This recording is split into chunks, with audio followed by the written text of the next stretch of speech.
Contract वाली बहू। नरेश की माँ अपने बेटे से मिलने दिल्ली आ रही है। इस बात का पता चलते ही नरेश के दिल में हलचल मच जाती है। नरेश अपनी माँ के स्वागत की तैयारी में लग जाता है। साथ ही उसे डर भी सताने लगता है कि उसकी माँ कहीं अपनी पुरानी जिद पर फिर से बैठ ना जाए। हे भगवान, इस बार बचा लो, अगले साल पक्का माँ की जिद पूरी कर दूंगा। तभी दरवाजे की घंटी बजती है।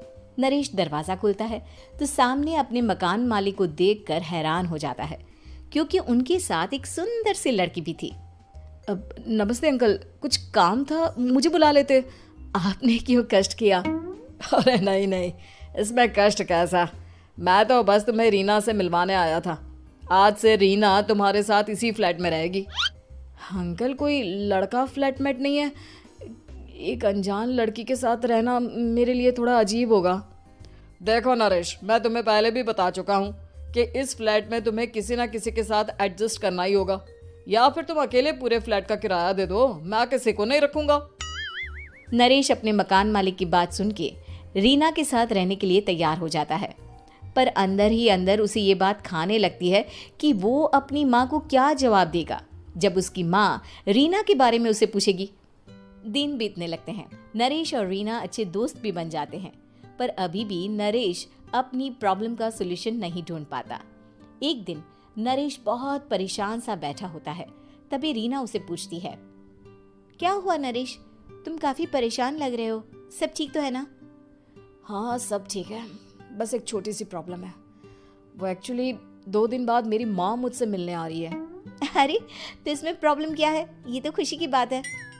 हाँ रीना, बट मेरी माँ एक जिद लेकर बैठ गई है कि मैं शादी कर लूँ, पर मैं अभी इस चीज़ के लिए तैयार नहीं हूँ। ऊपर से जब वो तुम्हें देखेगी तो 100 सवाल करेगी, क्या जवाब दूंगा?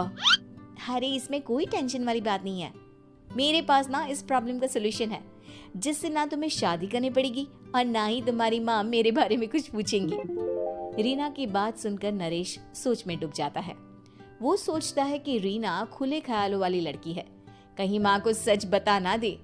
नरेश को सोच में डूबा देखकर रीना कहती है, अरे क्या हुआ, किस सोच में पड़ गए?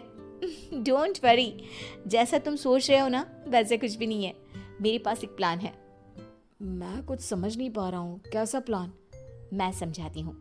हम ना एक कॉन्ट्रैक्ट मैरिज कर लेते हैं। फिलहाल मेरे पास जॉब नहीं है, तो तुम इस रूम का किराया दे देना जब तक तुम्हारी माँ यहाँ रहेंगी, सिर्फ तब तक। और तुम अपनी माँ से कह देना कि मैं तुम्हारी पत्नी हूँ, इससे वो मेरे यहाँ रहने पर कोई सवाल भी नहीं करेंगी। अरे बात तुम्हारी ठीक है, पर माँ से झूठ बोलना, ना ना बाबा, मैं ये रिस्क नहीं ले सकता। कोई और आइडिया दो ना तुम। देखो मंजूर हो तो बोलो, वरना सच बता दो, मुझे कोई प्रॉब्लम नहीं है। रीना की बात सुनकर नरेश सोच में डूब जाता है। बहुत सोचने के बाद जब उसे कोई रास्ता नहीं मिलता तो वो रीना के बताए हुए रास्ते पर चलने के लिए तैयार हो जाता है। वो रीना से बात करता है और अपनी माँ की पसंद और नापसंद के बारे में बताता है। रीना भी नरेश की सभी बातों को ध्यान से सुनती है, ताकि कहीं उससे कोई गलती ना हो जाए। आखिर वो दिन भी आ जाता है जब नरेश की माँ उससे मिलने दिल्ली आ जाती है। नरेश अपनी माँ को फ्लैट पर लेकर जाता है। जैसे ही नरेश की माँ फ्लैट के अंदर जाती है, रीना उसके पैर छू लेती है। ये देखकर नरेश की माँ थोड़ी घबरा जाती है और नरेश से पूछती है, अरे बेटा नरेश, ये कौन है? माँ, ये आपकी बहू रीना है। माफ़ी चाहता हूँ, सब कुछ इतनी जल्दी में हुआ कि आपको बता ही नहीं पाया, इसलिए सोचा कि क्यों ना आपको सरप्राइज दिया जाए। अरे बेटा, मैं तो बस तेरा घर बसा हुआ देखना चाहती थी। हाँ, बहुत अरमान थे अपनी इकलौती बेटी की शादी को लेकर, लेकिन कोई बात नहीं, शायद किस्मत को यही मंजूर होगा। ये कहते ही नरेश की माँ रीना को गले लगा लेती है। रीना बेटिया, मेरा बेटा ना थोड़ा नादान है, पर तुम काफी समझदार लगती हो, और मैं जानती हूँ कि तुम इसका बहुत अच्छे से ध्यान रखोगी। माँ आप चिंता मत कीजिए, मैं सब संभाल लूंगी। नरेश की माँ अपने बहू और बेटे के साथ खुशी खुशी रहने लगती है। दिन बीतने लगते हैं। नरेश की माँ और रीना का रिश्ता बहुत मजबूत होता चला जाता है। वो दोनों सारा दिन एक साथ रहती और खूब बातें करती। इधर साथ रहते रहते नरेश और रीना भी एक दूसरे से प्यार करने लगते हैं। दोनों को इस बात का एहसास हो जाता है, फिर भी वो इस बात को छुपा कर ही रखते हैं। एक दिन नरेश की माँ और रीना शादी के बारे में बात करने लगते हैं। रीना बिटिया, ये तो नरेश ने मुझे बिना बताए शादी कर ली, वरना मैं तो अपनी इकलौती बेटी की शादी इतनी धूमधाम से करती कि सारी दुनिया देखती रह जाती। अच्छा माँ, आप ऐसा भी क्या करती नरेश और मेरी शादी में जो दुनिया देखती रह जाती? अरे बिटिया, एक माँ के अरमान तुम अभी नहीं समझोगी। मैं तो अपनी बहू को एक रानी की तरह लेकर आती और शादी भी बिल्कुल शाही अंदाज में करती, पर मेरे तो सारे अरमान ऐसे ही रह गए।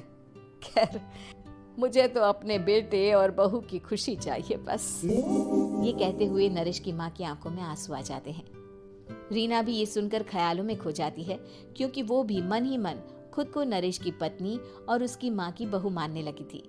शाम को जब नरेश ऑफिस से घर आता है तो रीना खुद को रोक नहीं पाती और नरेश के सामने उसकी माँ को अपने और नरेश के रिश्ते का सारा सच बता देती है। रीना की बात सुनकर नरेश की माँ दोनों से बहुत नाराज हो जाती है और घर वापस जाने की बात करने लगती है। तुम दोनों ने मुझसे सच छुपाकर बहुत ठेस पहुंचाई है मुझे। अब तुम लोगों के साथ नहीं रहना चाहती मैं, कल ही वापस चली जाऊंगी अपने घर। माँ, मुझे माफ कर दो, ये सब मैंने रीना के कहने पर ही किया है, वरना मैं भी आपको कभी ठेस पहुंचाने के बारे में सोच भी नहीं सकता। हाँ माँ, हमने ये सिर्फ आपका दिल रखने के लिए किया, प्लीज हम दोनों को माफ कर दीजिए। तुम दोनों ने मेरे अरमानों के साथ खिलवाड़ किया है, और वैसे भी मुझे अपने बेटे के लिए एक अच्छी लड़की ढूंढनी है, इसलिए मेरा यहाँ से जाना ही बेहतर होगा। माँ की ये बात सुनकर रीना खुद को रोक नहीं पाती। माँ, क्या मैं आपके घर की बहू बनने लायक नहीं हूँ? रीना की बात सुनकर नरेश हैरान रह जाता है। नरेश की माँ भी कुछ समझ नहीं पाती।